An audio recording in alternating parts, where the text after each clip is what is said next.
It's Darth Vader time! May the 4th be with you! It's actually May 3rd, but I want to jump to tomorrow. It's Merle Vader. It's Darth Ooh, Merle. boy. And the great curator. What's up, guys? What's up, guys? How y'all doing? It's between two slabs of Merlin and Dan, the great curator. Yeah, Dan, how was your weekend? I know I saw you. Yeah. You got to turn your volume up a little. You're a little low. Let me see here. How about that? Testing. Does that work? Yeah, tell me if I'm loud, too hot, or too Is that cold. better? Can you hear me? Just keep talking. Can you hear me? Okay. So we have a lot to talk about.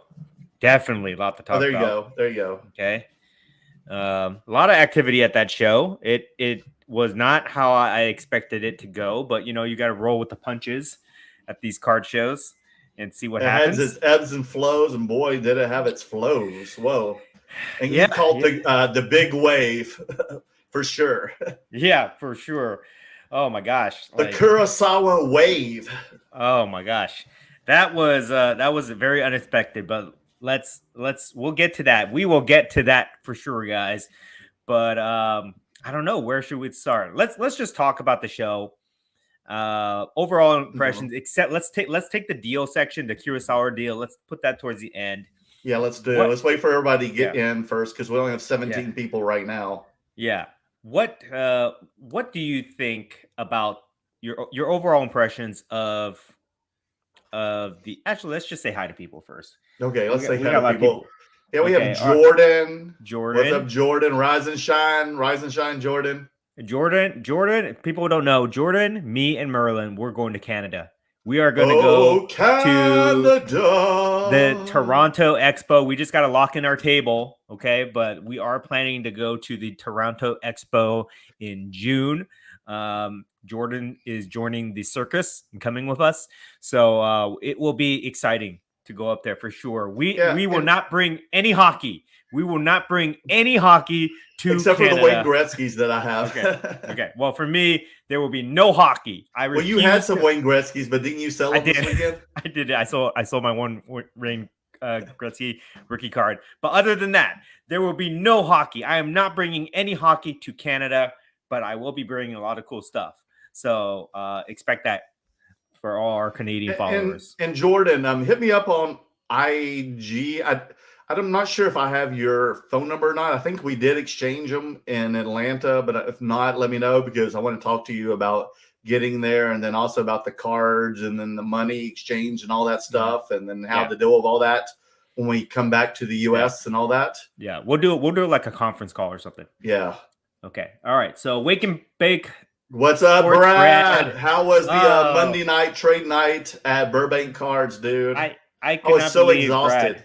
Brad, you missed the whole show. You missed the whole Union Marketplace show, man. He showed up at closing time. Time. That was so funny, that video you posted. You should post that on your Instagram, because that was hilarious. Him welcoming you when you actually had left. Yeah. Okay, Ryan Sanford, good to see you. Yes. Oh, one thing I'll just say about Brad here. I hope that you got home. Are you still in California, or did you go back home? Yeah, no, he is, because he said he was going to drive back to Del Mar this morning, because he bought 2 large Barbie dolls. He did buy stuff at the Union Marketplace, like at closing. Right. Well, wherever you end up, I hope you get home safe, brother. Sergio, what's up? Sergio, good evening. Brian Adams, with a donation for the channel. As always, he can't stay long, but to show support for my 2 favorite creators. Dan, thank you so much for the gift. I love it. What'd you give him? I sent him a gift box, because he's always supporting this channel. So I sent him like a thank you gift package. I gave him some wrestling figures, some cool wrestling cards, some slabs.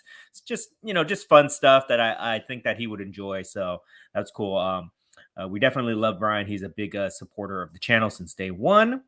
Let me see here. Ryan's got a funny comment here. Ryan, the great narrator. Yes. So, oh man, like we'll talk about that, but like real quick, guys, my audio on my camera, like for some reason it died, and then I relied on Merlin to film on his side, and his audio died. What I don't know what happened. It guys. didn't pick it up because I ran out of batteries, and I threw the battery in exchange real quick. And of all the clips, the audio didn't work on those two clips that I recorded. It never happens. It never happens. And of all the times, the biggest deal I've ever done for a single card, and both our audios go out, it was crazy. I just wanted to cry yesterday. I woke up just so disappointed. Like I was so upset. And I just kept staring at the video over and over again, hoping that it would magically appear, the audio would, and it never did. Right. But so I had to improvise, so I had to narrate over it. Hopefully you guys found that entertaining. If you have not watched my video yet, please watch my vlog.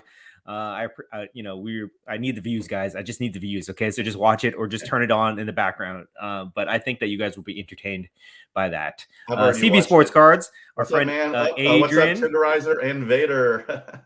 Yes, Jason Collins, 18, good sir. Dilly.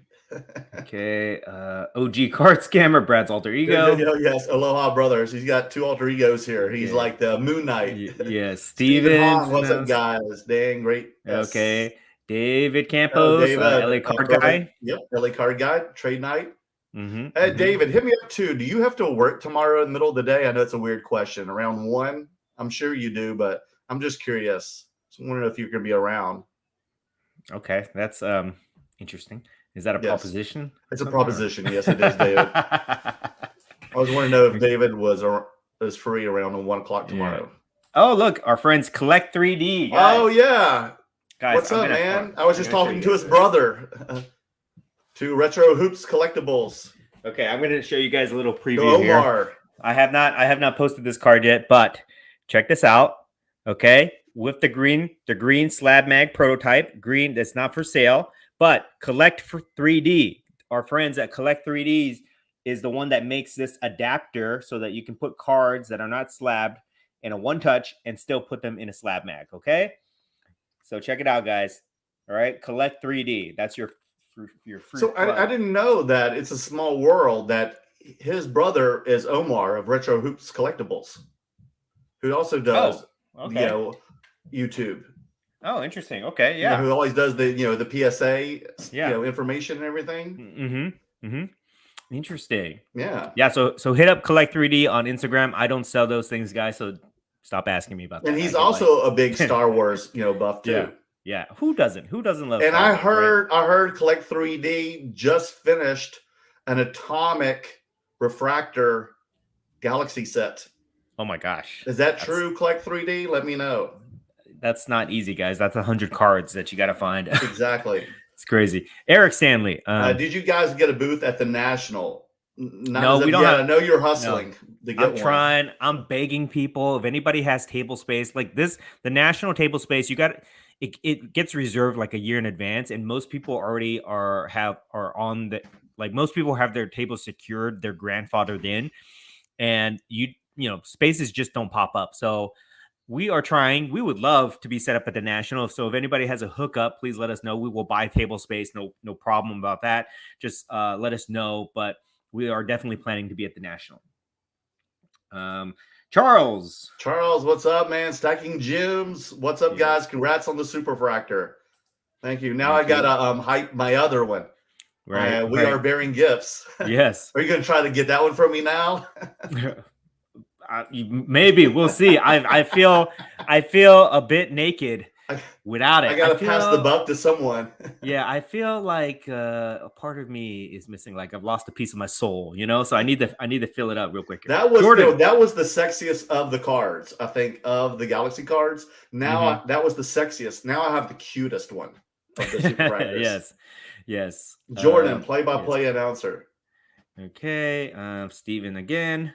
Stephen Hong, what's up, fellas? Dan, congrats on the sale. Yes. Appreciate it. Let's see here. Here's Brian. It's going all in my new card room when we buy our new house at the end of the year. What is? Awesome. The gifts that I sent him. Okay, awesome. Yeah, well, congratulations on that new house. Yes, congratulations on the purchase. Ryan Sanford, you did a good job narrating it. It's nice say. Yes, you did, Dan. I watched it today. Good job. Yes, at noon. It came out live on noon today. Mm-hmm. Congrats. It was entertaining. Yes, it was. Yes. Axel C. What's up, guys? Great narration curator. Love that video. And the smooth, tender raising.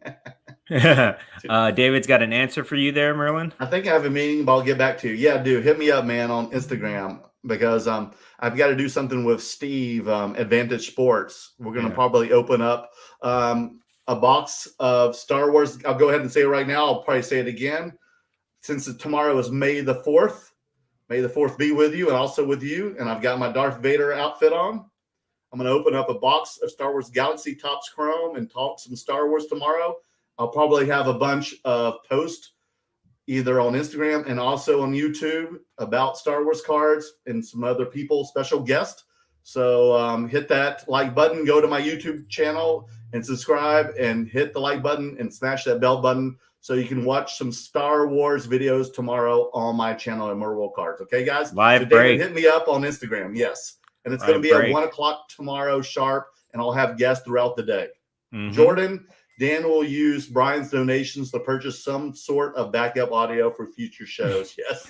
I actually have a backup audio, but I lost a piece of it, so it doesn't work right now. So I need to get it. Was it from Brian or what? No, I have another mic set. If in case one runs out of batteries, but my daughter took it and it's gone. Ate it. So. Yeah, so I need to get a backup set now. Collect 3D with an answer to your question. There he goes. Yep, he's got all 100 cards. Dude, congrats, man. Nice. I love podcasts. What's up, fellas? Congrats on the Superfractor sell. Are you holding any of your purchases long term? He was hoping for that one, but it's always an intention to hold something long term until somebody makes you an offer that's hard to refuse. So, who knows? I mean, I'm mostly mid to long term in a lot of my things that I have, but it was just crazy how that scenario happened, and we'll get to that there. Brad, Dan, I'm honking and waving, sending aloha blessings. I'm passing Disney driving. Or be careful, Brad, on the I-5 heading north. I was in Del Mar today. Yeah, to get those Barbie dolls. Great day, blessings. Yeah, Brad, if you're driving right now, stop texting us. Stop. And he's on both phones, dude. Yes, Brad. He's got two phones right now. Please drive safe, brother. Don't risk your life for these comments here. Okay, so that gets to most of them there. Okay, so let's give our first impression or overall impressions about the Del Mar Union Marketplace card show. What do you think? Did you have a good show? Well, it was crazy because, it wasn't the usual pattern. Nothing really ever is. You always think Saturday is going to be your best day, and Friday ends up being, my best day. It starts off with a big bang, and then Saturday kind of like just peters out. I kind of sell just like $100, $200 cards here and there throughout the day. And Sunday, kind of the same thing, kind of a steady thing. But Friday, I sell like, my biggest cards. And then, for the most part, the whole weekend is more about networking again, meeting all the other YouTube social content people. And for networking, again, for the most part, it's an A+. So, even though you and Brian kind of get mad at me, I give the show a 7. I don't want to set the bar too high, but 7 for the most part overall is a good score for the show. Yeah. What was moving for you? What was getting attention? Well, Star Wars. Yes, Star Wars and music cards. Music. Yeah, and you've always Snoop Dogg, Nirvana, Prince cards. And other stuff. And then wrestling. I saw a lot of Roman Reigns, some The Rock. Yeah, you put your Star Wars inventory out, your Star Wars and wrestling out. I don't really have that. I had most of my inventory that I had on display was Marvel, and Marvel was still getting a lot of attention, but they weren't moving for me at the show. Wait, did I? No. I bought a couple Marvel cards, but I wasn't able to move any of them. So, I think that's a reflection on, the confidence in that market right now. So that's something that we can definitely talk about if you guys have questions about that. Did you the get only anything Marvel good? I sold was Miles Morales couple, and that was on Friday, and that was because of you. You sent people over to my table because I had Miles. Yeah, we one of the cool things that we do is that we don't really have the same card. So if I don't have something, somebody's looking for it, I'll just if I think that Merlin has it, I'll direct them towards him, and then he does it towards me. And then for soccer cards, Brian is usually in between us, so Brian will take middle of us this weekend. Yeah, Brian will take all the soccer people. So that's kind of like how our system works. We have we'll get like 3 tables, and we'll just kind of like refer customers to each other's. So that's always fun. Did you get any good pickups?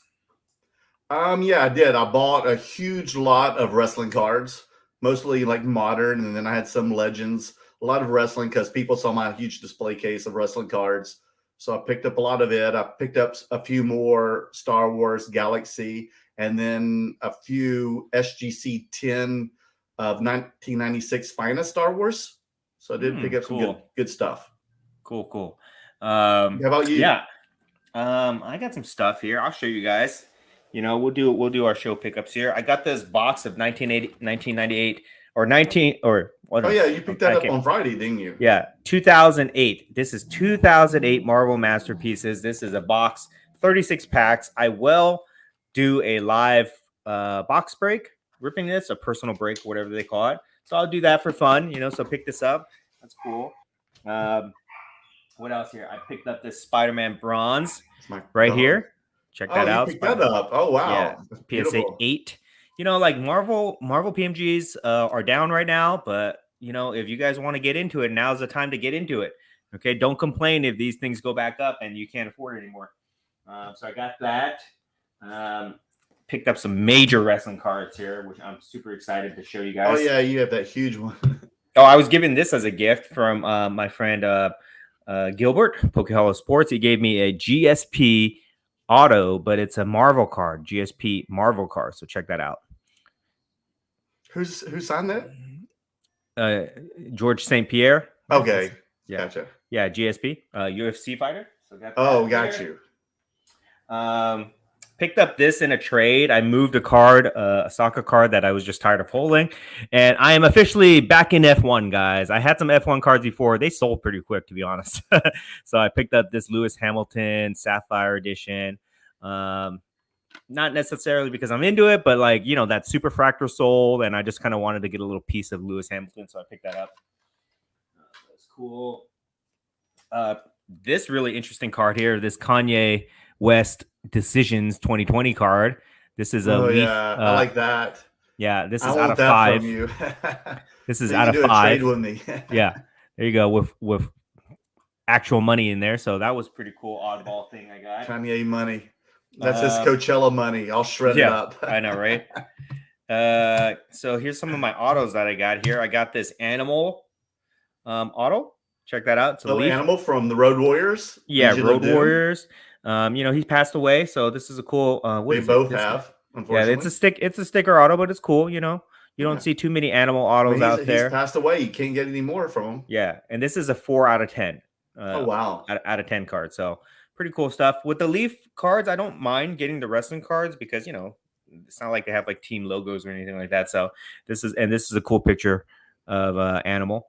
Mm-hmm. One of my favorite wrestlers back in the day. Owen Hart. I've been looking for this Owen Hart 1998 Comic Images auto for a long time. They're out there, but people want like $800 for it. So I was able to get this for like less than half of that. So that was cool. Owen Hart, he is a legend. Yeah, and with his name being used in the AEW right now with the Owen Hart tournament. Oh yeah. And I remember I watched Owen Hart wrestle back in the day. He was really good, good on the mic and good in the ring. I got this Bailey Transcendent auto out of 25. So this is cool. Oh, cool. Yeah, Bailey's one of my coming back pretty soon. Yeah, Bailey's one of my favorite female wrestlers. Got this Stone Cold Refractor 10 out of 10, PSA 10 and auto. Wait, no, it's not an auto 10. It's just PSA 10 refractor out of 5, red refractor. Oh, out of 5. That's nice. Yeah. I tried to get this. You were really liking those 5-timers club cards. Yeah. They're really cool cards, and I think they're very undervalued. So I got this. Definitely. I like those better than the prisms. Right. Picked up this Roman Reigns auto out of 25. Ooh, on-card auto. On-card auto Transcendent. I love the Transcendents. Can't go wrong with those. Such good value right now for what they are. Exactly. I feel like they're way underpriced. Oh, yeah, for sure. And they're really heavy. They're because of the metal around the frame.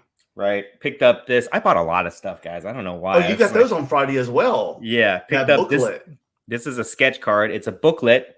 Check it out. Wolverine and a Sentinel. I love the Sentinels. One of my favorite characters in X-Men. So pick that up right there. Check that out. Look how big this thing is.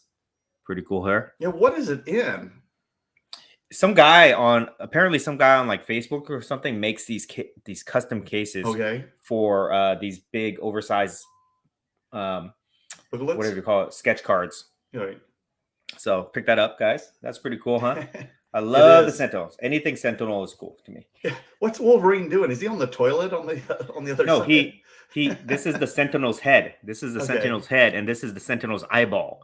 So he just he took down the Sentinel. Okay, gotcha. Basically, yeah, that's what it is. So got that, and then probably one of my favorite pickups is this. Oh yeah, that's a big one. Yeah, I have one of these out of 25, but now I got the one out of 15. So and it's 15 out of 15. So it's the Omega card. So check that out. The 4 biggest women in the WWE. Yeah. I think this card is going to be huge. 4 title holders. Yeah, just have to hold on to that for a while, and then and then I didn't pick it up, but I received this back from my PSA rep. My Roman Reigns. I haven't really talked about this too much. And you had that right next to the Kurosawa. And just alike. Yes. Yeah. So this card, I think is going to be huge. So I debuted that at the show. I love that photo. I love that pose. Those were all my pickups at the show.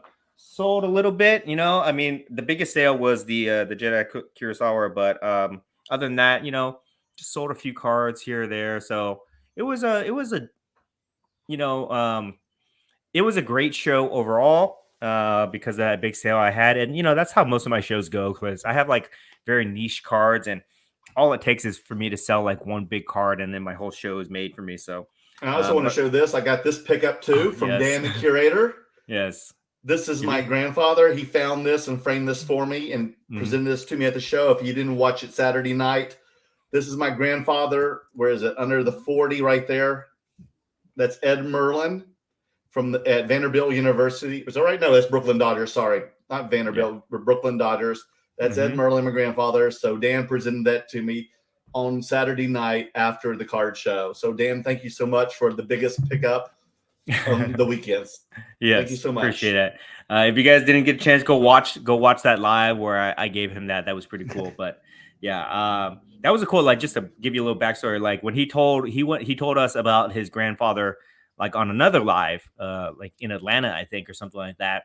And then after I heard that story, I just one night I was bored and I started doing some research, and I was kind of like trying to find something that had him on that, and somebody just happened to have that old Brooklyn Dodgers team photo, and I was kind of looking through it, and I saw him there, and I was like, oh my gosh. So I picked it up and framed it, and I made sure that it got to the right person. Yeah, not many people know that Brooklyn Dodgers had a football team. It's right. pre-war too. Right. Back when they wore leather helmets. Yeah. But yeah, just the overall impressions of the show. Very well organized. It's the biggest show they've ever had here in California. Good foot traffic. Good energy. A little bit. Yeah, good energy. There's some room for improvement. I mean, definitely. As dealers, as vendors, we would always love to see more people. We would love to see more people spend money and do deals. But I mean, you can't have everything. So, but we got the deal. We got the big deal done. So, oh, Lordy, yeah. Wait till you start seeing the chat room. There's another world again. Oh gosh, I love this. Whoever's doing this, I love this bit. As long as you're paying someone, I know you are. As long as you're not psycho. Hold on, let me see if let's get to some of these comments, and then we'll finish talking about the show here. Let me just finish because I want to finish talking about the show here. Go ahead. Sorry. Those guys, Union Marketplace. There's 2 guys who are the promoters, Alex and Wiley. Great guys. Yeah, definitely. They work really hard, so we appreciate that. And I was just thinking, like, all the people that promote shows, all these shows that we go to, if you guys go set up there, just make sure you say thank you to the show promoters, because it's a lot of work. It's probably a thankless job. So make sure to always show appreciation to those guys, because if we don't have these shows, man, it wouldn't be as much fun to be in the hobby without these shows. But they definitely put A+ effort into the show. That's for sure. I will give them credit. They put a hell of a work into it. Yeah, and I think that the next show that they do, I think, will be in October. Yes, it will, October. Yeah, I think it'll be right after maybe the Vegas show. Yeah, I'm pretty sure it will be bigger and better next time around. They're actually talking about this is just a rumor. I don't think I'm breaking any news, but they're actually talking about getting maybe PSA to do on-site grading at the show. That's what I heard. So we'll see if they do that. That'd be a game changer. They do. Okay, so let's get to some of these comments here. PSA, if you're listening, please do it. Yes. Please do it for them. For sure. Okay, let's get to some of these comments here.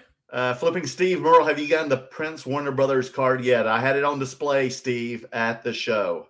Mm-hmm. I got a PSA 7. No, sorry, a PSA 4. I wish I got a PSA 7. I got a PSA 4 on it. But I'm not going to give it up anytime soon because there's not many left. And I saw a bunch raw, and they look like crap. Many of them look like they're PSA 1s or 2s, and they want like $3,000 for them. So I'm not giving up anytime soon. I'm sure you have one too. Jordan, while that shows, what percentage of the time is the buyer referencing comps attempting to negotiate you down on price?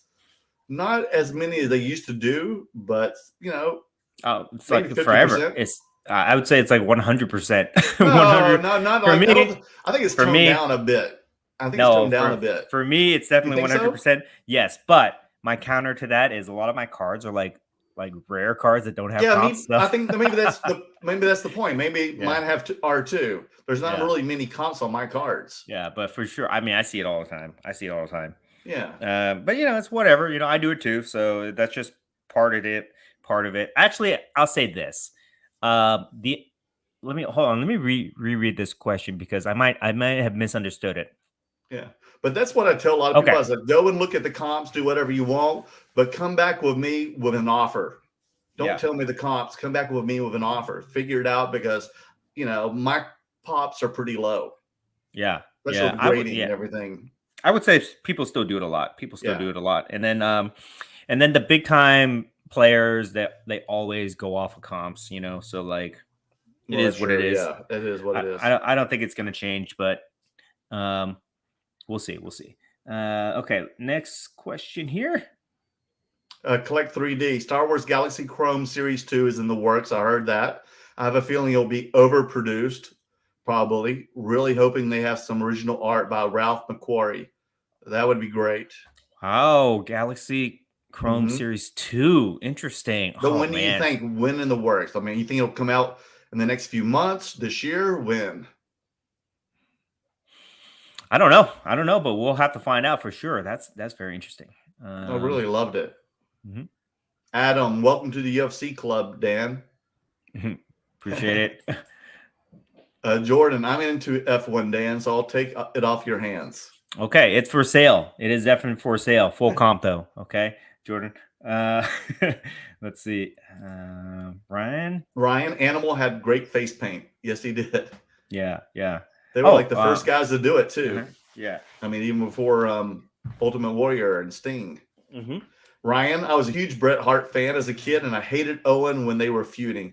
He played the whiny little brat so well. Oh, yeah, he was great. I also forgot to show you guys that I also got a Bret Hart Transcendent auto, too. So that was a good pickup.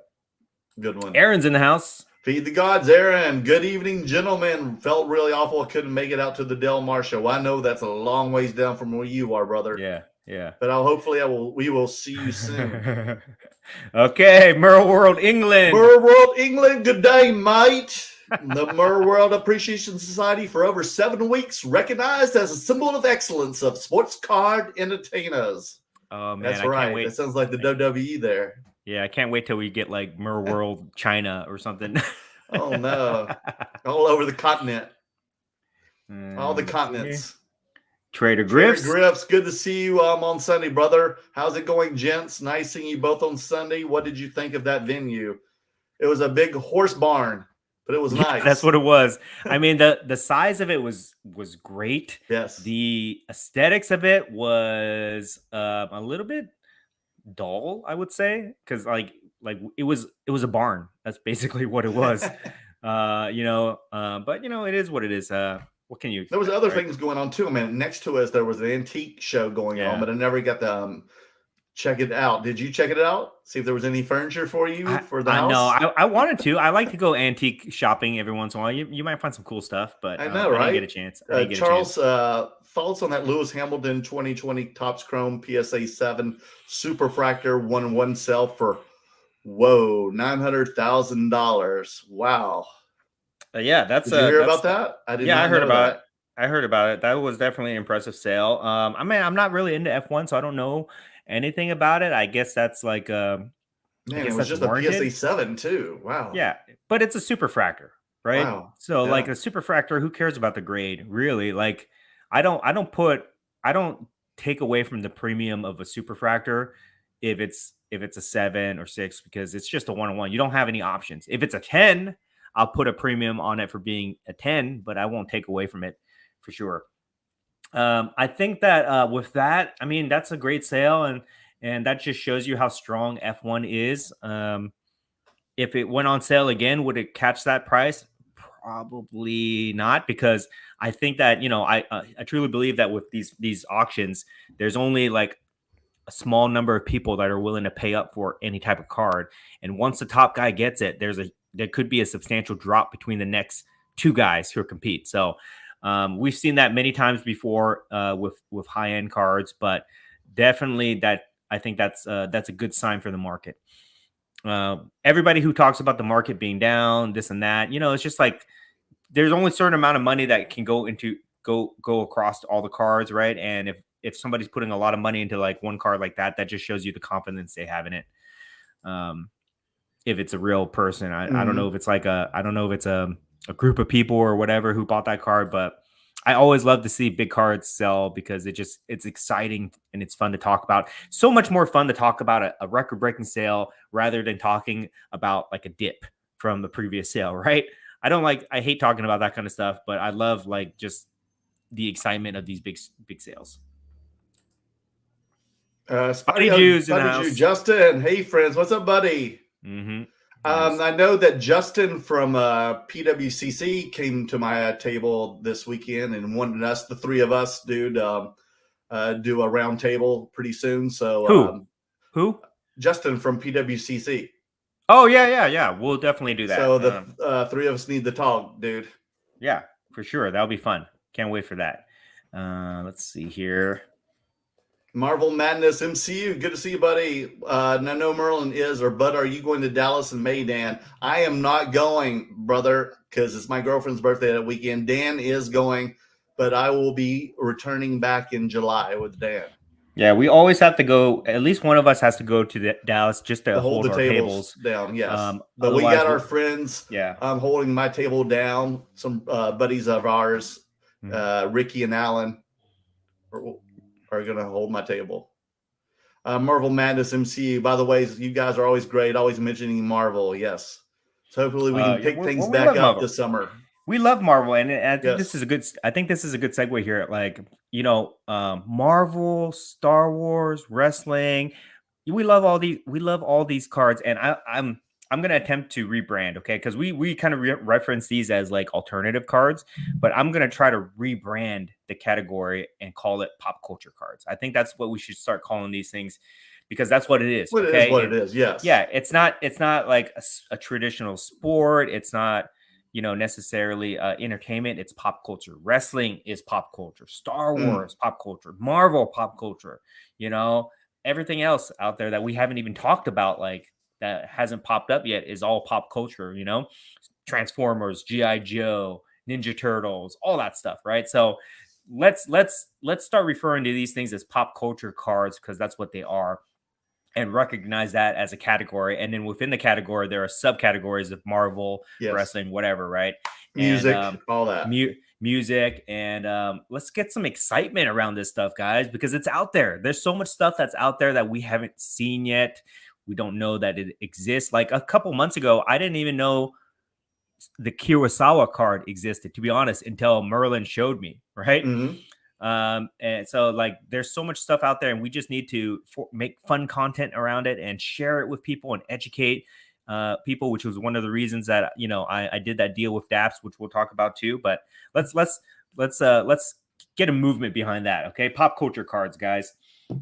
Oh, and I think that's why I enjoy it so much, because I mean, if you know me, I'm a huge pop culture fanatic. I always have been and still will be till I die.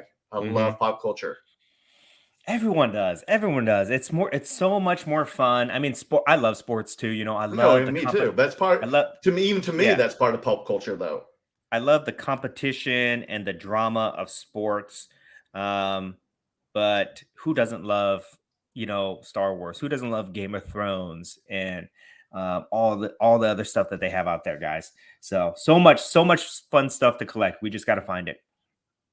I saw a comment, here. And that's another thing. I mean, during the show this weekend, it made me feel really good. I mean, Dan, you had the same, vibe too, that people are just, people coming to our table, even other dealers saying they really appreciate what you and I have done to the hobby, by bringing the pop culture cards, to the forefront. And that makes me feel really good and really motivated to keep, doing this. Yeah. I love it too. I love the feedback because, we're fortunate enough to be, I guess, dedicated enough to make content focus on these things, and we do it consistently. And now we have a little platform that we can, use to shine light on these things. And I just, I think I take it as a responsibility, guys. Like with great power comes great responsibility, and we have to use that to shine a light on all these cool things. Because when people come up to me and they say, "Oh, thank you for turning me on to Marvel cards. Thank you for turning me on to Star Wars cards," and I see, how they smile and how they share some cool stories with me, I love it, guys. Yeah, me too. It's a lot of fun. I mean, even if they don't buy the cards, I love how they just are fascinated by it, and they take pictures of your display case, and they'll just be fascinated. I mean, people will actually just stop by and they'll take like 10 minutes of their time just staring at your display case and making videos of it and everything. And they'll post your cards on Instagram and tag you in everything. I mean, that's great. That's a great feeling. I feel like to me, that's a success. Yeah, for sure. I mean, we might not sell a lot of cards. We might not make a lot of money in the short term, right? Yeah, but the exposure is so worthwhile for the movement. And I would say this too, like everybody loves the cards. Everybody loves the cards because the subject matter is so ingrained in our culture, right? Pop culture. It's just that people don't necessarily value the card. They don't understand the value of the cards yet. They don't understand it. Exactly. Until something happens, like a big sale. When these big sales happen, that helps validate people's mind and their perspective on the cards. And this is why it was so important. Yes. Yeah, this is why that Kurosawa sale was so important. The reason I did it is to help that movement, and we'll get to that too. I'm hyping this conversation up, guys. We're gonna get to that. Working on it. Yeah, we're cooking it. Yeah, yes. I want to make sure I get to everybody's comments here if I can, though. Let's see here. Armin Blue, always good to see Armin. I even had people even tripping on my COVID rookie cards. I had COVID PSA 10 rookie cards, folks. Yes. And to see people just crack up over them just made my day. Yeah. Armin Blue, dude, good to see you, brother. Okay, Beskar Collectibles. Beskar, hey guys, this is the way. Yes, it is, Dan. The Mandalorian way. Right. Jordan Riker. How did this show compare to Dallas? Dude, Jordan, nothing compares to Dallas, man. It doesn't compare. It doesn't compare. Super Bowl, man. Yeah. I mean, besides the national, but Dallas is Dallas. It doesn't compare, but it was definitely, I would say, the best California show I've been to. Yes, that's for sure. I'm going to miss you, Jordan, in Dallas, though, brother. Aisle 7 reviews. Merlin, you going to be at the show in Van Nuys? I'll probably go as a customer, not as a dealer. When is it? I don't even know when it is. Merle World, England. Great curator. Are you going to make a play for Charles the Rock Superfractor? He is asking for only $100,000 or best offer. I know Dan is probably getting close to that offer. I can't tenderize Charles. Charles is beef jerky. Okay, yes. Charles is yes. petrified beef Steve, jerky. Steve, flipping Steve says yes. Yeah, flipping Steve is beef jerky, but I can get him a little bit here. But Charles is petrified beef jerky. It's yes, he is. Can't do it. Can't do it. Yeah, Charles loves rock cards way too much. Right. To tenderize. Let's see here. Ryan, Dan, did you get the gold Connor McDavid PMG that sold at Golden recently? I think it went for right around 100K. No, I don't know what you think of me, Ryan, but I ain't got it like that. Okay, I'm not dropping that much. Yeah, ask how much him cash in a couple on more anything. years.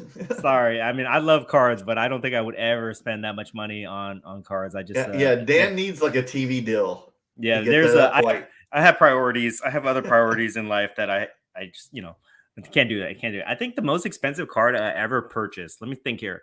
The most expensive card I ever purchased, like cash, would be $9,200 for my Ronaldo rookie. That's the most expensive. Yeah, that's the most expensive. And I bought that by accident, to be honest, guys, because I bought it not factoring in the buyer premium for this auction house, the extra 20%. So I thought I was getting a steal. I thought I was getting it for like $7,000, and then I'm paying like over $9,000 for it. I was like, damn it. So that's I'm pretty close to that. Yeah, that's the most I've ever spent. To me. Yeah. Yeah, I haven't worked it up in my mind. I don't have the balls to like pull a trigger on a $30,000 card or anything like that. But maybe one day. Let's see here. Sports card mover, big deals, change markets. Well done. Yes, that's so true. What's up? Looking forward to seeing you in Dallas, buddy, in a couple weeks here. Mm-hmm. Collect 3D Topps Galaxy Chrome Series 2 estimates for October 2022. So this fall. Ooh, Galaxy 2. Man, I can't wait. I'm gonna buy a whole case, guys. I'm gonna buy a whole case of that when that comes out. Oh man. Trader Griffs, smash the like button. Yes, please. Collect 3D. Are you guys picking up any Star Wars autos like Mark Hamill or Carrie Fisher?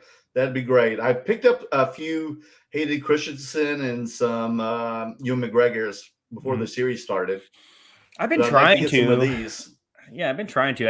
I haven't found any one. God, I bet Carrie's are expensive now, though. Yeah, since she's passed. Trader Griff's Dan's PMG case blinded me for a few minutes. I bet it did. It does look beautiful when I put it out. I might not sell any PMGs at these shows, but damn it, does my case look beautiful. Jordan, Merlin, do you have any plans to travel all over the world to meet your international doppelgangers? Hopefully, if I know who they are. Yes. Hopefully they'll pick me up. Yes, awesome. Okay, that gets there. Okay, so let's talk about. Do we have anything to talk about before we get into the actual trade? I think it's going to dominate the conversation. Did you have anything that bends your corner? Anything you want to talk about? No, not right now. Just like I said, tomorrow, I'm gonna have a box opening on my channel at Merworld Cards. It's gonna be early because it's gonna be with Steve of Advantage Sports. He's a big Star Wars nut, and hopefully I'll have some other Star Wars people, other content people, and I'll have a box break of Star Wars Galaxy Chrome. Because we'll segue into this. It'll be at 1 p.m. Pacific time, 4 p.m. Eastern time at my channel, Merworld Cards, box break, and we'll talk about Star Wars cards. And I'm going to wear my Darth Merle shirt. Darth Merle. Okay, and we'll talk about Star Wars cards all day tomorrow, and I'll have some more posts about Star Wars cards, and I'll have some videos about Star Wars cards. It'll be nothing but Star Wars cards. So may the 4th be with you, folks. So let's talk about Star Wars cards. Here we go, Dan. I think for the next couple of weeks, you're going to see a lot of Star Wars content. I think it's time for us to give Star Wars some love. So I'm very excited about that. And then right before it, let's talk about a little bit of the corner. So, okay. I was organizing some cards last night, and I was going to watch some videos, and I went and turned on one of your favorite one of my nemesis channels. One of my nemesis. How dare you watch my Nemesis videos? I don't even know what you're talking about. I like to because I like to watch good in bed channels because I want to know what people are talking about. Okay, because I want to be on the up. Okay. All right. What are you going to say to piss me off? Go ahead. Nothing. There's not going to be anything that piss you off. Okay. So I want to say he's kind of toned it down. Okay, because I think he wants to get on your good side.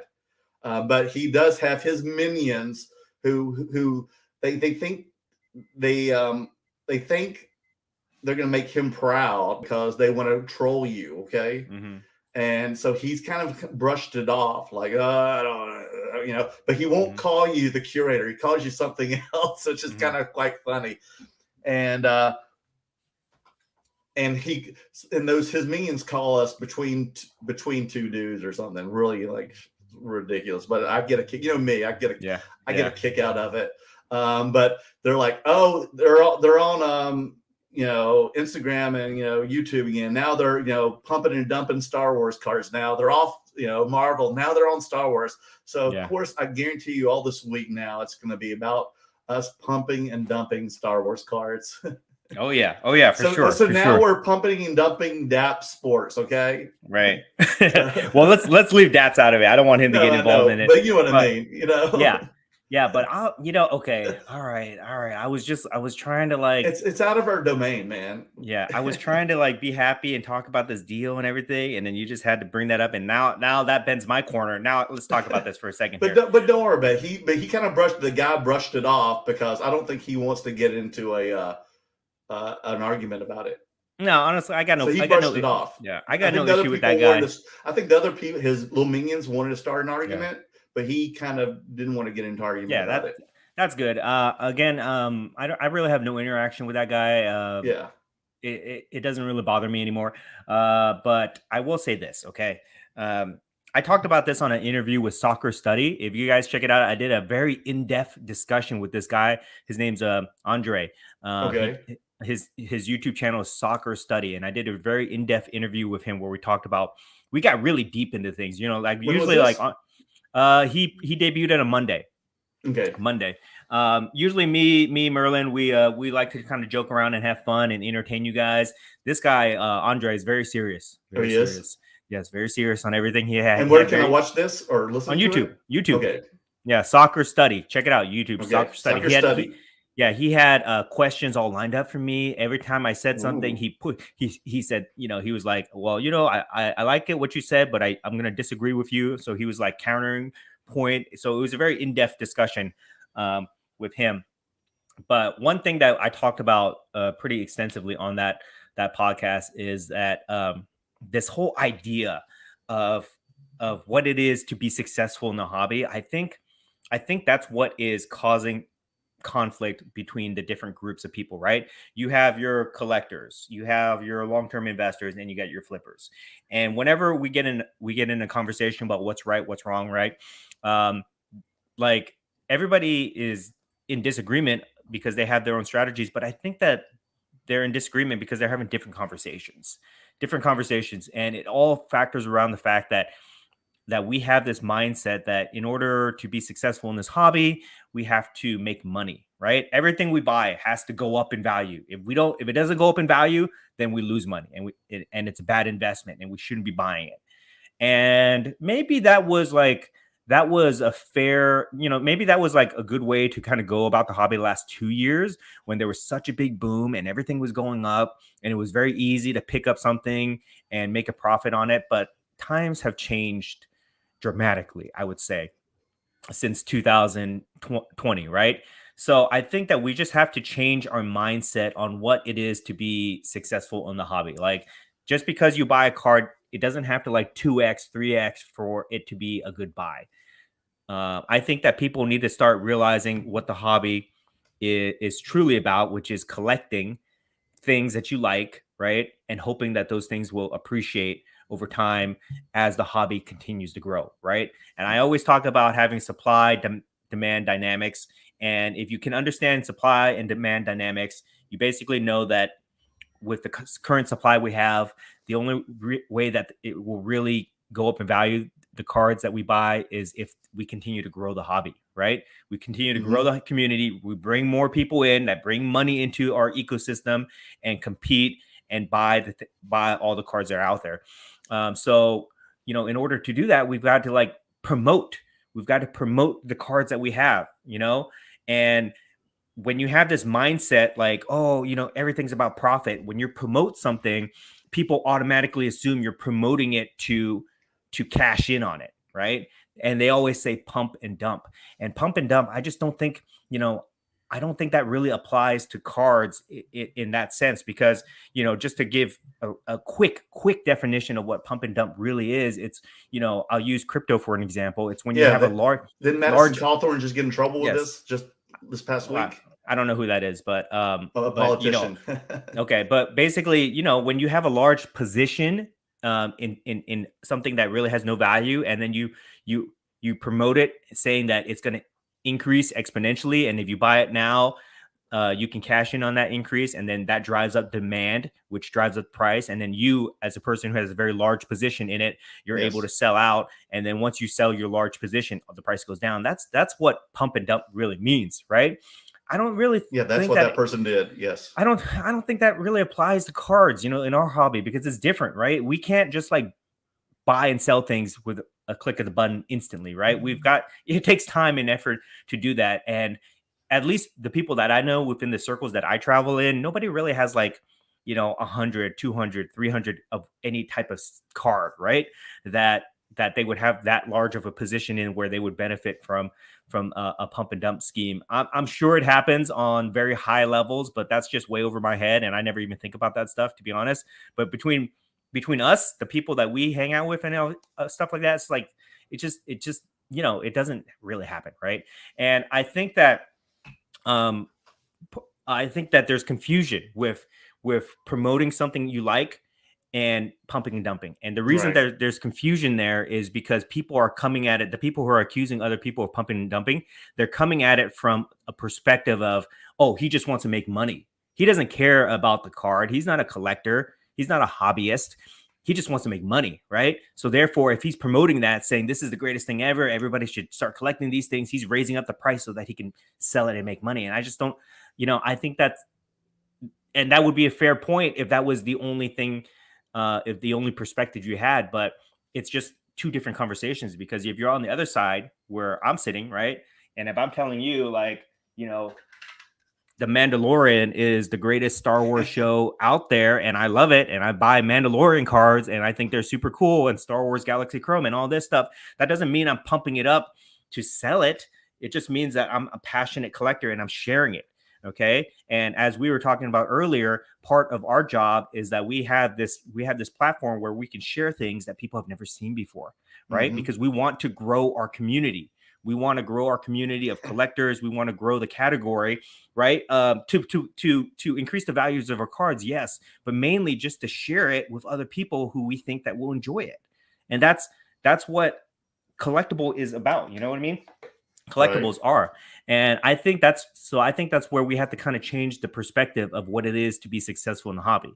Making a lot of money is not necessarily successful. It's about building the best collections, right? And I've met over the last couple months when I first started when I've been getting into Marvel, I've been meeting some heavy Marvel hitters who have had incredible collections, okay, that are worth a ton of money, but they don't necessarily want to sell it. And to me, that is successful. If you can build a collection of rare, beautiful cards that you can show off to people that also appreciate and value, that's the success.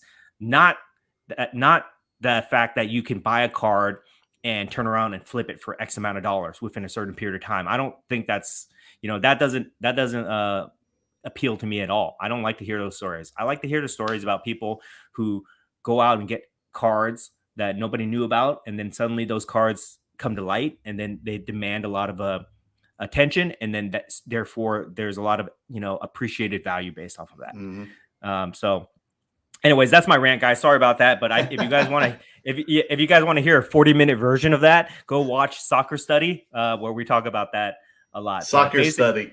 Yeah, Soccer Study on YouTube. We talk about that in depth, but that's going to be something I'm going to be discussing a lot more in the future, of basically just changing the mindset of what it is to be successful in the hobby, and that pumping and dumping is not something that happens on a low level between guys like us. It's promoting, it's having pride of ownership in the cards that you have, and wanting to share that with the community. Yeah, because you still have the same like type of cards that from when I met you a year ago, Dan. If you guys had known me when I was like nobody, well, I'm still a nobody, but like if you guys had known You're me when somebody, man. You're somebody to me, man. Thank you, appreciate that. When I had like less than 100 followers on Instagram, if you go to see some of those tables that I put all my stuff out, I had wrestling, I had Marvel, I had just like oddball stuff, pop culture. Sports, I had pop culture stuff, and I've just been collecting that ever since. You had Nintendo cards, you had everything. Yeah. So that's what it is, guys. So don't be afraid to show your stuff. It's have pride of ownership, show it off. It's not pumping, it's called promoting. It's promoting the things that you love, share it with the community, because that's what this is all about. We need to share more. If I'm not going to go on another rant about this, but there are a lot of collectors out there that have beautiful, amazing collections, but they have it all locked away in a vault, right? They're not sharing it. These things need to be shared with the community. Post pictures, please. Bring it to card shows, show off. So true. People want to see these cards. They want to know that they exist, right? So, like, for example, the Superfractors, with the Star Wars Superfractors. How many Superfractors have we seen? A handful. I've seen less than maybe. 10. There's 100 Superfractors in the Star Wars Galaxy set. How many have we seen? Probably less than 10. Yeah, I heard that's all that's there's known to be out there right now. Right. So unless they haven't been pulled yet, they're probably sitting in people's collections and they're just not being shown off. So there's been two in my hand. Hand. Right. Yes. I have two also. What? Or I had two, but now two Star Wars? One. I have one. I had the Star Wars poster, the Italy poster. Oh, you did? Yeah. You still have it? Yeah, I still have it. It's right over there on my desk. I can pull it out. Oh, I didn't know. I forget about that one. Yeah. Which was given to me as a gift, but oh wow. It's not worth any money. It's just one of those random cards, but it's still cool to have. But that's a subset. There's more than 100. Yeah, that's an insert. Oh, right. Okay, so yeah, I guess there's more. There's probably like 130, I guess. I don't know. Okay. But yeah, so that's what it is, guys. So enough of that rant. Sorry about that. Let's talk about this deal. Let's talk about the big Kurosawa wave that hit Del Mar at the beach of Del Mar. So if you guys have not watched my video yet, I've been kind of making posts about it all day. Please watch it. I worked really hard on that video to make it as entertaining as possible. We had some audio issues, me and Merlin, but I think I pieced it together as you did a great job, dude. Yeah. The voiceover was good. Appreciate it. So go watch it, guys. I need the views. Okay. I need the views. If you're not going to watch it, at least hit the like button. That helps me out. But that's the story. Basically, I brought the Kurosawa card. I brought it to the show, which was my intention. My intention was to bring this card across the country. I was going to take it on a road trip across to all the shows. I was going to take it to Canada, and I was just going to show it off. And I was going to start putting more Star Wars stuff out there, start promoting it more. Just like the curator, this was going to be his art. He was going to take around the world. Yeah. That's like the main reason I do shows, is just so I can show off my collection, guys. Right. But that's why I brought it out there. I had it in gold slab mag, so it got a lot of attention. And take it on tour. Is like the Kurosawa is going to hit Toronto, Chicago, Dallas, the National. But unfortunately, Eric Estrada, that O-Town mofo. that son of a bitch, Eric Estrada, he had different plans. He had different plans in mind. He came up, and he brought his whole entourage, and he brought his friend Dappz. And now flashback. Yeah, Eric Estrada had first had introduced himself to me about a few months ago when I first bought the Kurosawa at the Culture Collision. He had bought the purple refractor, which is numbered out of 25 from me through Instagram, and an SGC 10. And that's how Eric and I had initially met. Yes, and he loved it. You know, he's pretty hardcore Star Wars fan too, and he brought his friend Dappz, and they confronted me. I don't want to necessarily retell the story because I want you guys to watch my vlog. But basically, Right. they confronted me and they made me an offer on the card. And you know, I had offers before. I had a lot of people messaging me offering to buy that card for like $5,000-$10,000 in between that range, and you know, I didn't want to sell it, so I said no. Right. Like worth that. Yeah, Definitely no, not, I not didn't worth the want, I don't. time. Yeah, and I was gonna say the same thing to Dappz. You know, when he came up to me, he said, hey, what's your price on the card?" And I said, "It's not really for sale. You know, I have to get like 20 grand for it if I was gonna let it go, right? Which is a very high amount for any modern Star Wars card. I don't think any modern Star Wars card has even gone that high before. So to me, that was like a crazy, I don't want to sell number. And to my surprise, he actually countered. He countered. He said, you know, 15. And then when he put that number out there, that started the conversation. And at first I was like, you know, I was gonna say no, whatever, right? And then he starts pulling out his cash and all that stuff. You can see it in the video. And then that's when the conversation got serious, right? And And I that's looked when I turned, over and I saw yeah. Dan had lost color in his face, and I I knew I know, needed to right? go over right away and talk to him. Right. Because I was like, my face went white. I was like, oh my God, what's going to happen right Yes, now? it did. Okay. Because there's a couple of factors that was going through my mind. Like, number one, I was not having a great show since then. Right. So this was Right. a lot of money that was being put in front of me. Number two, that this guy Dappz, who I had met earlier in the day, because he wanted to buy a Kobe autograph from me. So I was hoping that he Oh, he was going to buy did? that for me. Yeah. I've got like And that's this thought high I end. thought that's what he was doing Yeah. too. I thought he was doing Yeah. a sports card with you because that's what Well, he's he known told me. for.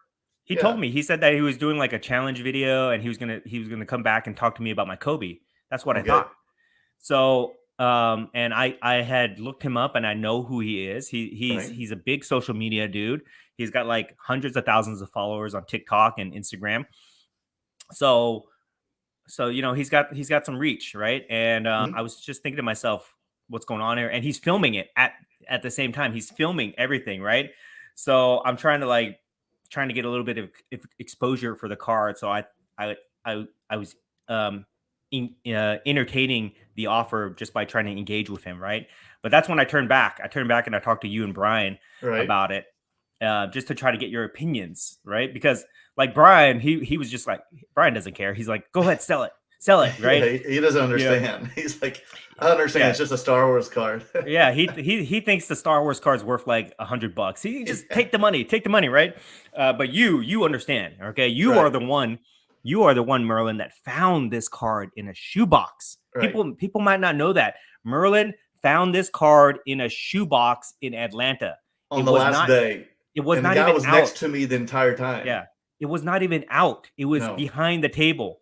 Hmm. Okay. And I don't know how you struck up that conversation to get him to pull it out. It was like fate, basically. Fate Hmm. that you found it in the shoebox.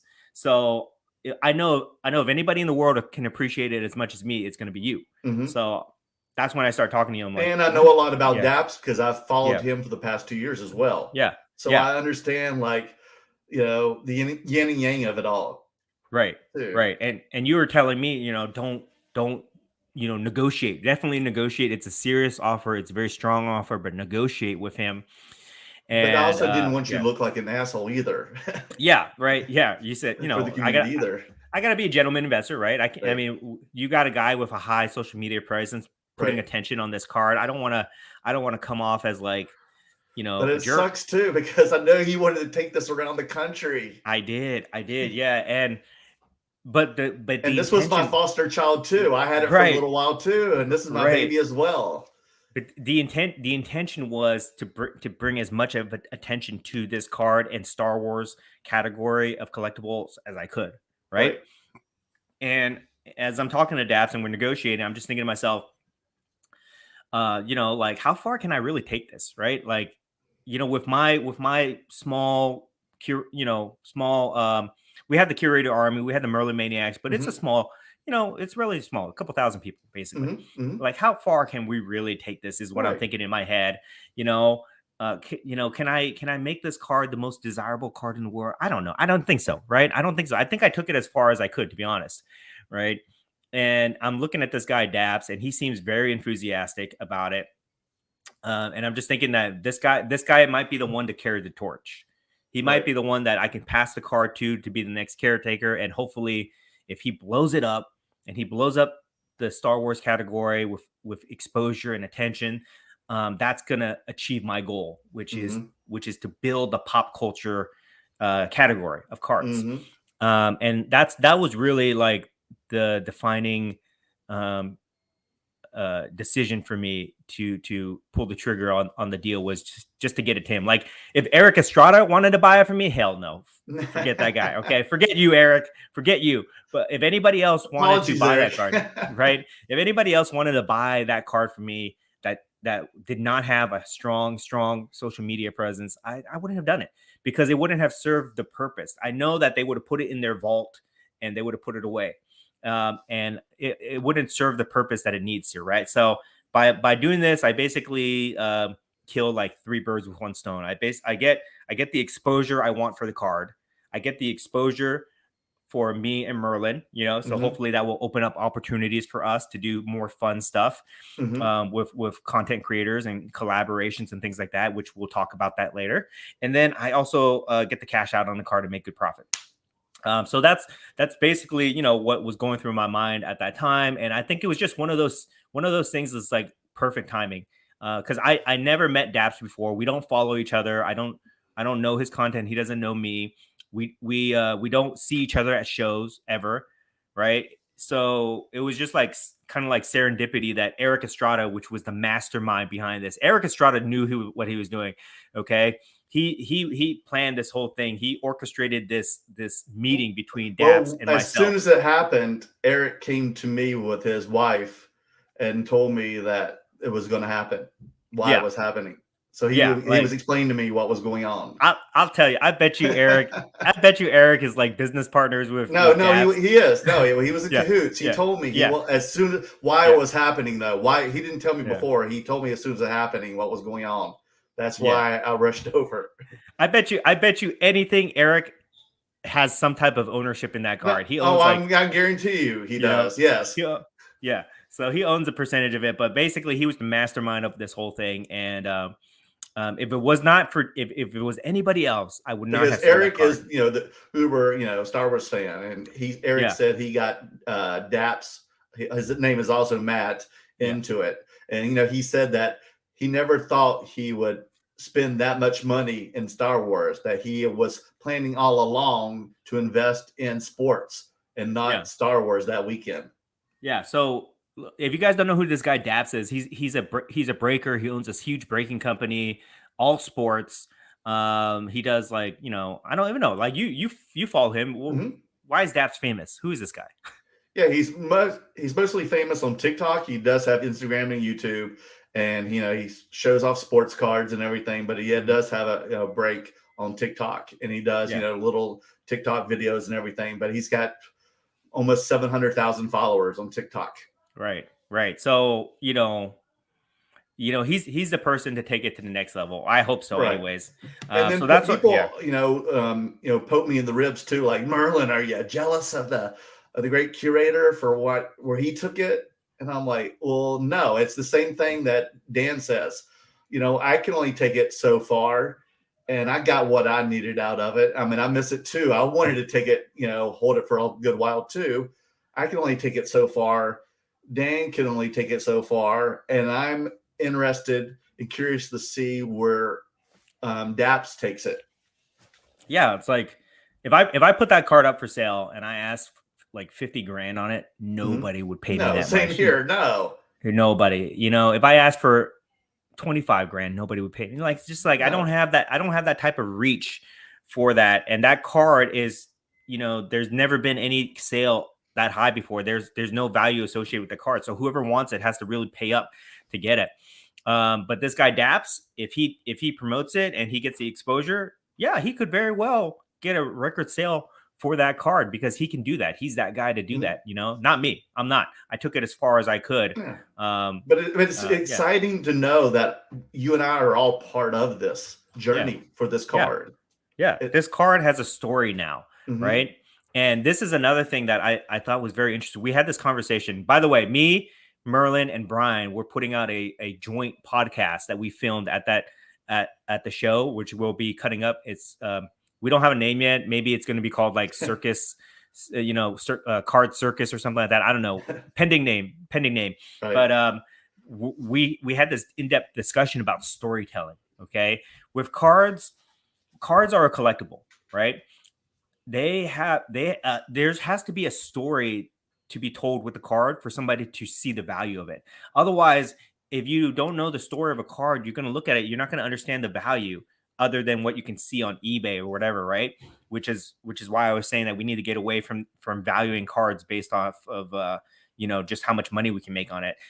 So every card has some type of story, and this Kurosawa card has this story.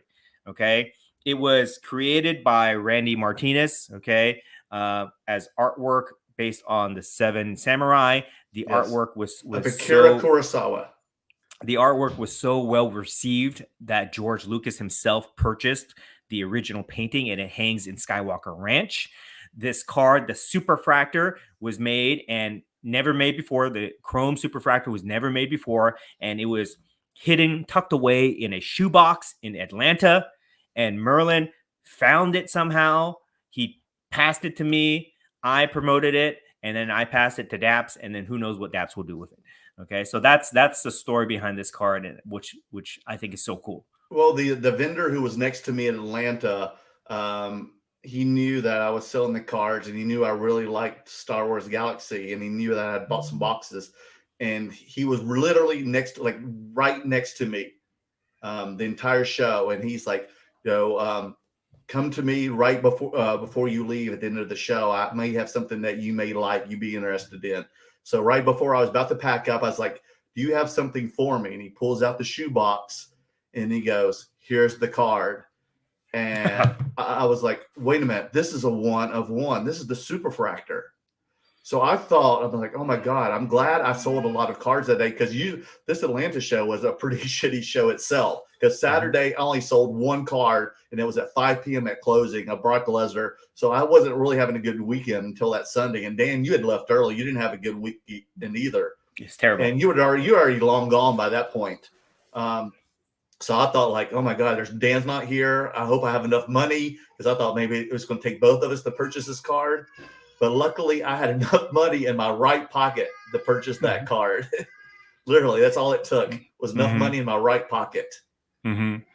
It's incredible that guy. Three figures. Yeah, he got it at a steal. So don't feel bad for Merlin. Feel bad for the guy who had it in the shoebox. Okay, whoever that guy was. But it was just incredible that you were able to talk to that guy, who's some random dude, and tell him how much you love this one Star Wars card, and he just happened to have it. That was like fate. And he gave it to me right before I left. Right. That's go to the airport. That's card fate, guys. And then now that card travels from Atlanta back here to California, from Merlin's hands to my hands to now Dapp's hands. So who knows where it'll go. And I just think that he said he just wanted to do it to me because he thought I was just a nice down and earth guy. Yeah. See, he would never have done that for me, because that shows, I never talk to anybody. You're a-hole, dude. Yeah, I never talk to anybody. I'm always like, just leave me alone type dude at shows. But you're always friendly to everybody, and that paid off, right?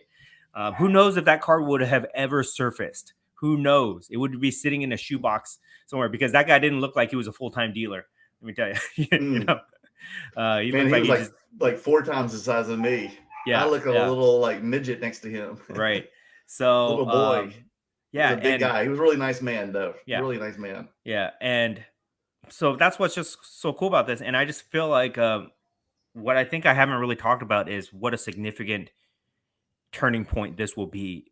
What I believe for Star Wars and pop culture cards in general. Like if this is like the stepping off point, right? If the videos get watched and if people make content around this and all that stuff, I think it's going to bring a lot of attention to the hobby, and it will validate the value of these cards to a lot of people. When they see that sale, how much it sold for, who it's got sold to, I think it's going to validate in a lot of people's minds that it's okay to collect different things. You know, you don't always have to be in sports.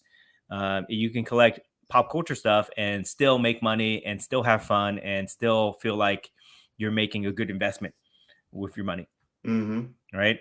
And then just, you know, with that, I think we can start promoting some of the other stuff. Like tomorrow, May the 4th, Dappz is going to release his video, and his video actually has audio, guys. His video has, thank God. Well, yeah, he's got like a team of like 8 people. Oh yeah. He's got a whole entourage, you know, like, but he's got actual which was video. Also very intimidating for the curator. Right. It was so many people around him. Yeah.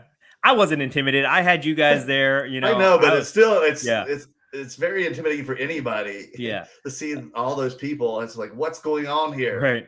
Right. But yeah, his video has audio. So, you know, we'll see what we actually said. I blacked out. So, you know, I can't wait. When I was doing that voiceover, I was just like making stuff up at the top of my head. Who knows if I actually said any of those things to him? We'll see, you know. But you can watch his video. I hope that it's very entertaining. And then I think you know, we can talk about this too. Like we exchanged numbers, me, Dappz, Merlin, and we are gonna try to like collaborate more and make actually a specific, you know, Star Wars podcast, Star Wars card podcast. Going forward. So, you know, maybe that will come out of it and we'll get to, you know, talk about Star Wars cards and do some fun content together. And this is the type of opportunity that I was hoping for to do this deal, right? To be able to make these connections and see where the connections lead to and what type of opportunities we get from it. And I think that I'm very excited to see, you know, where it goes from there.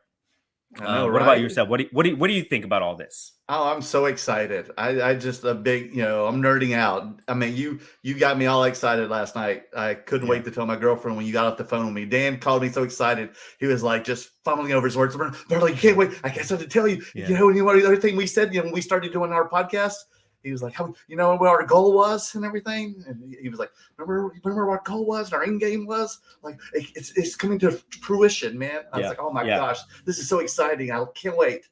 Yeah, we're definitely going to get the nerd out, which is like just so exciting to think about.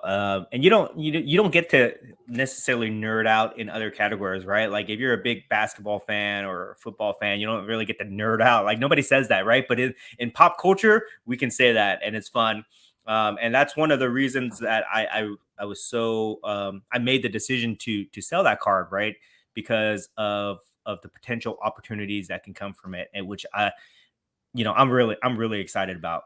Right. I mean, now it's not, you know, wasn't about, we're not, as you notice, we're really not talking about how much we sold this card for. We're talking about like who we sold the card to and what it's about and everything, because it's more about selling this card, you know, for the community and, you know, and for like social media, because this means more to us about the community and everything more than the value of the card.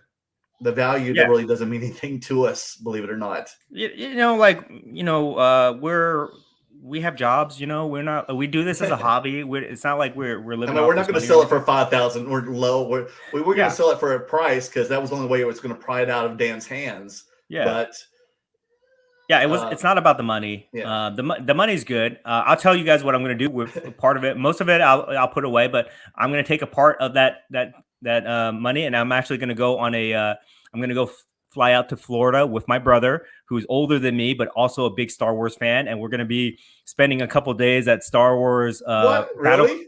Yes. Star Wars Galactic Cruise Resort. If you guys don't know what it is. October. Okay. No, August. August. We're going to do it in August. Wait a minute. Dan, I got to talk to you. I don't know. You should be doing this in August, dude. Have you been to Florida in August? Well, no, it's inside a hotel. You know what it is, right? I know, but you want to do other stuff at Disney World. No, I don't care about any of that stuff. I'm not leaving that hotel. I'm going to be inside. Oh, okay. Because man, you'll be swimming in Florida in August, dude. It's an immersive experience. Hot. It's an immersive experience where they lock you inside a hotel for 2 days. Okay. You pretend like you're on a battle cruiser or whatever. Yeah. Didn't Justin just do that recently? I don't know. Yeah, I think so. I think he did. Okay. And you get to dress up. I'm going to be dressed up as a Jedi the whole time. You're so nerd. Yeah, I know, right? I know, right? I'm gonna bring the dark saber Oh there. my gosh! Oh my goodness! So it's gonna be a great time. So thank you, Dappz, for paying for that vacation, right? So so that's what I'm gonna be doing with it. But yeah, man. I mean, I lost track. Sorry, I lost track of what we were talking about. But that's what comes out of this, guys. It's not about the money. The money's nice, but like I don't define my success in the hobby based on how much money I make. You know, I'm just trying to break even. I'm just trying to break even, guys. You know, this is more important than the cards. Yeah, it's the experience. It's the camaraderie. It's just the fun memories that we get to make, and you know, I love it. Yeah. I mean, there's nothing I'd rather be doing. I don't do anything else. I don't like I don't gamble. Content. I don't gamble. I don't smoke. I don't drink. I don't like we drink. We gamble and drink a little. I barely. Yeah, I don't barely do anything, enough, but just enough. We're social. Yeah. We're just social drinkers. I don't do anything except like collect cool stuff. That's what I do, right? So the experience is what drives me, right? That's why I go to card shows. When we were in Vegas, we gambled like $50. We lost it right away. I know, right? And I felt horrible. I know, right? Right? I would have rather spent that money on opening packs or something. Who knows? But we hardly even open packs of cards. Yeah, I know, right? Even packs we don't open that much, but yeah. But it's all about the experience, guys. Like that's why we go to these card shows to have moments like this so that we can talk about it, right? On our weekly show between two slabs. That's what it's about. It's the experience. Yes. So okay. So with that, let's get to some of these comments here because they are piling I'm sure we have a lot. Yeah. I see them piling up. Dodger 27, Star Wars to the moon. That's correct, man. Or to the Death Star. Let's see here. Wait, no. Okay, Trader Griffs. Any thoughts on CSG working with PWCC? Don't know much about it. Do you? I don't really know much about it, but I'm sure it's a way for CSG to gain more market share and get their slabs out there. And a CSG, you know, they're a big company. I don't think they're going anywhere. I think they're going to be a player. They're going to be a player for a very long time.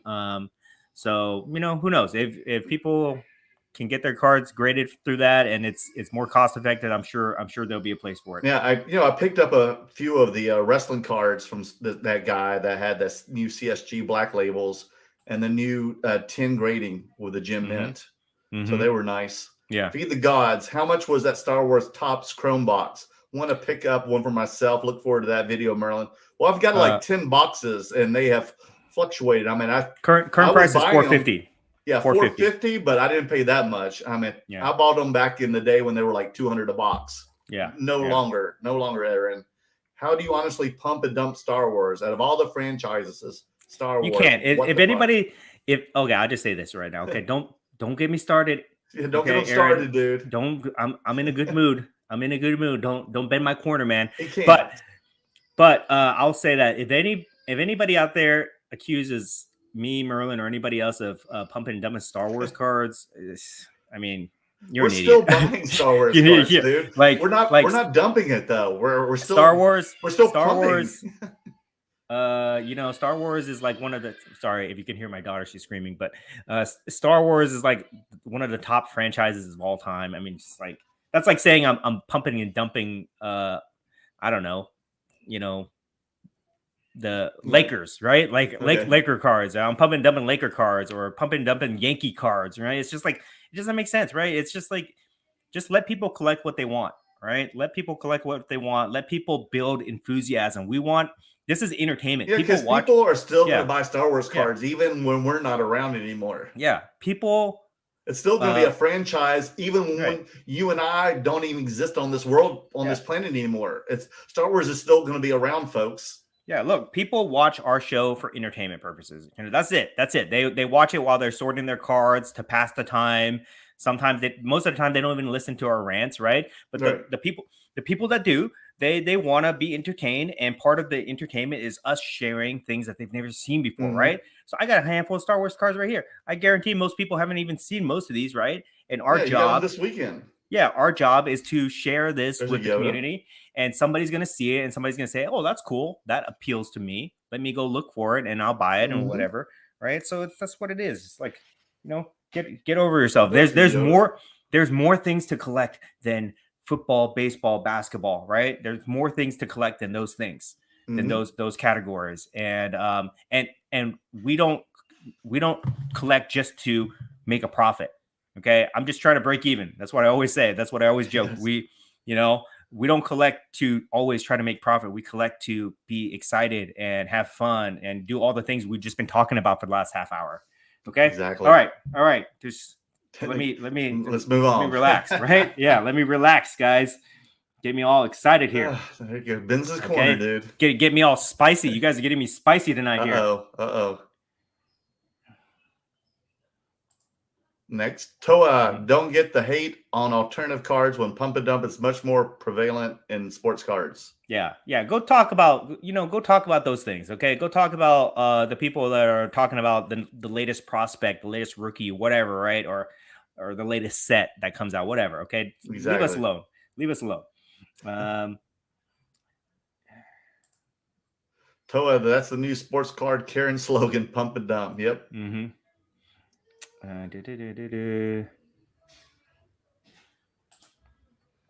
Jay, there are problems out there like false market price creation through eBay, which eBay could help resolve if they remove non-payments refunds from sold searches, but talking is not a problem. Nope.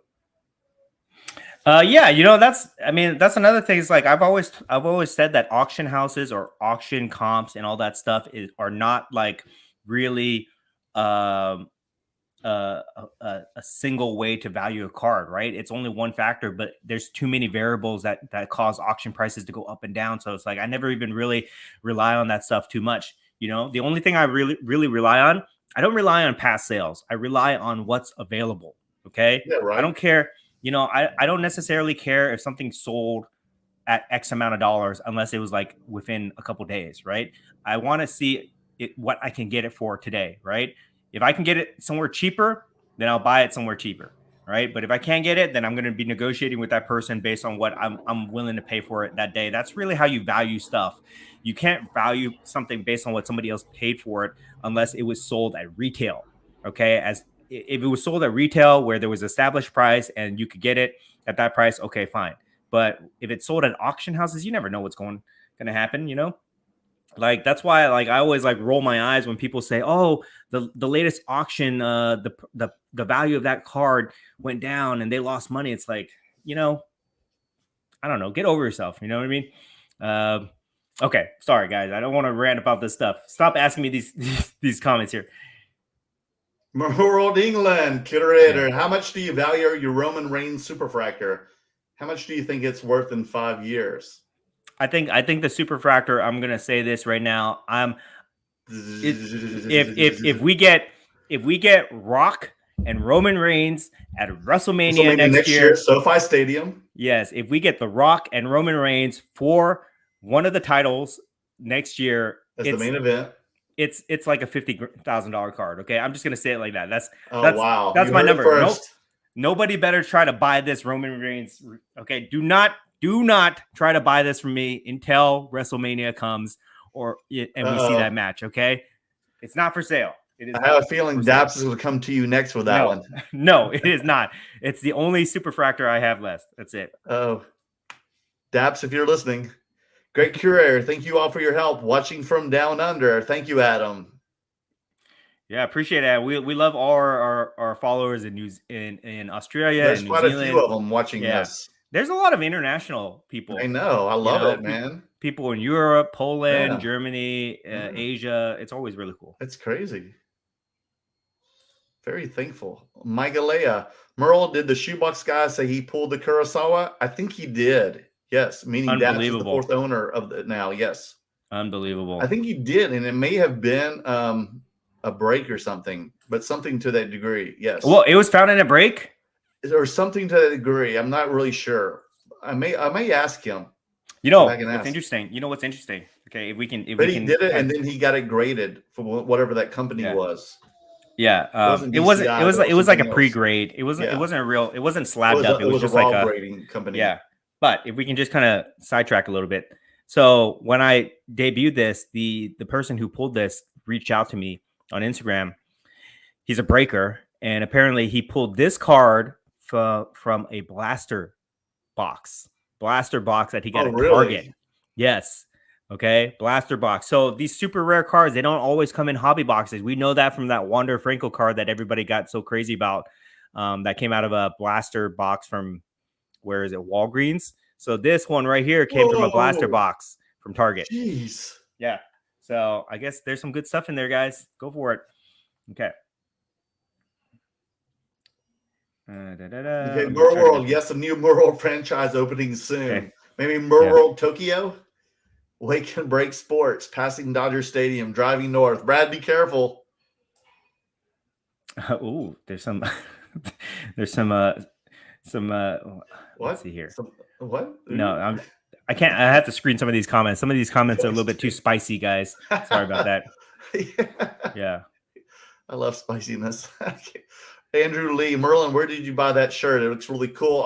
I got it as a birthday gift like 10 years ago by this couple who made these type of shirts, these LED shirts. They were also, they're like Comic-Con nerds, my friends are. Arlie, they sold them at Comic-Con 10 years ago. Arlie Gonzalez, what's the next big card show that you guys are attending? Well, Dan's doing Dallas, him and Brian R. and some other people. And then I guess after that, I guess we're doing Toronto. Yeah, Toronto. What's it called again?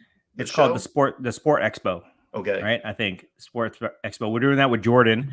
We haven't confirmed our table yet. Haven't confirmed our table yet, but I did put in the application, so pending. Jordan, how many one-on-ones do you each have? What do you mean? Like, I have like the Superfractors, or just one-on-ones in general? I think he's talking about one-on-one in general. Oh gosh, a lot. I only have like, I don't know, maybe like three that come top of mind right now. Yeah. Well, I have like weird things like this too. I have like, see, this is a one-on-one too. This is I got this yesterday in the mail. This is Austin Theory, and this is a transcendent VIP party one-on-one of Austin Theory. And see, it says one-on-one right there. I can't see. Yes. Okay. 101. Right. Huh? And it even says congratulations. Ooh. Nice. Okay. Patrick, what are the next best Star Wars sets after the 2021 Galaxy? Well, you're gonna hear us talk a lot about the Galaxy. We love the Galaxy because it's the Legacy. It's different. The Galaxy is art cards. That's why we love it. That's why we talk about it so much. But I will also say that I think that the Masterwork cards. Oh, the Masterworks. Really cool. Yeah, they're nice too. Yeah, the Masterwork cards are very premium. I like premium expensive things, guys. So the Masterworks for me. And then I don't know. I don't know what else is behind that. Really nice, yeah.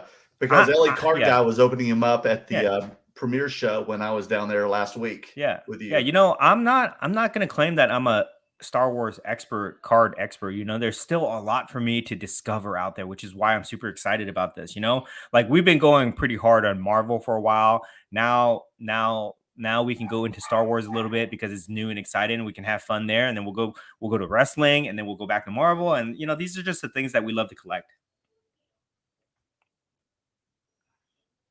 And I've also been like looking for, you know, hard to find refractors from the 96 finest set as well. If you can find any of those, good luck. Mike Aaliyah, any thoughts to holding a viewer interactive episode where we go to pump or promote our own cards? Sure. Well, I think everything is like interactive, right? Like that's why we try to answer everybody's comments. You know, we try to get everybody out here. Yeah. So, I mean, if you want to go live with us, like on screen, I don't know if we have the technology to do that, but definitely we try to get everybody's comments in here. So, but it's meant to be like a discussion, right? It's like, so you guys can talk to each other in the comments. You don't have to wait for us to highlight it. And definitely if you want to promote your own stuff, I would just say, you know, show stuff on Instagram, tag people, and then, you know, have fun with it. The Card Boss. Oh, good to see you. Enjoy the Kurosawa video. Didn't think you'd sell it this early. Neither did he. Neither did I. I was really torn, guys. Like, this is not acting, okay? I'm not an actor, and this is not BS. It wasn't pre-planned. There was no one to tell him, like, oh, Dappz is coming up. He's going to buy the card from you, or he's going to plan. He just showed up. This is not reality stage television. Okay. That really happened. And I was torn. And you know, honestly, if Brian wasn't there, Sunday League investor telling me to sell it, maybe I wouldn't have sold it. Maybe I wouldn't have sold it. Right. Really? Yeah. You know, cause he gave me the perspective, like you and me, we love that car. We're emotionally attached to it. Right. He gave me unbiased. I don't care about Star Wars. Take your profit on the card. And then he told me, you know, he was telling me that, you know, use this opportunity to make the content around it. So, you know, it's good to have that perspective. And that's why I liked, you know, sharing tables with you guys. So we did not expect to sell the card, but, you know, the right opportunity happened. And I'm at peace with it. I'm at peace with it, guys. Yes. Okay. You know, and I know, and I got my pictures with it and everything like that. So I got to enjoy it. I'm just happy that I got to enjoy it for the time that I did. Let's see. It's all captured on video. The card boss. Perhaps the biggest headline would have been, I turned down $20,000 cash on my Kurosawa. Maybe, you know, who knows? You know, like I've turned down big offers before. I don't know. I didn't tell you guys this, but my matching serial number set of the 2013 PMG set that I have, I turned down an offer at the Mint Collective for $55,000. Okay, $55,000. $55,000. I turned down an offer at the Mint Collective on that. For what? For my 2013 PMG set. Oh, that's right. Yes, I remember. Yeah.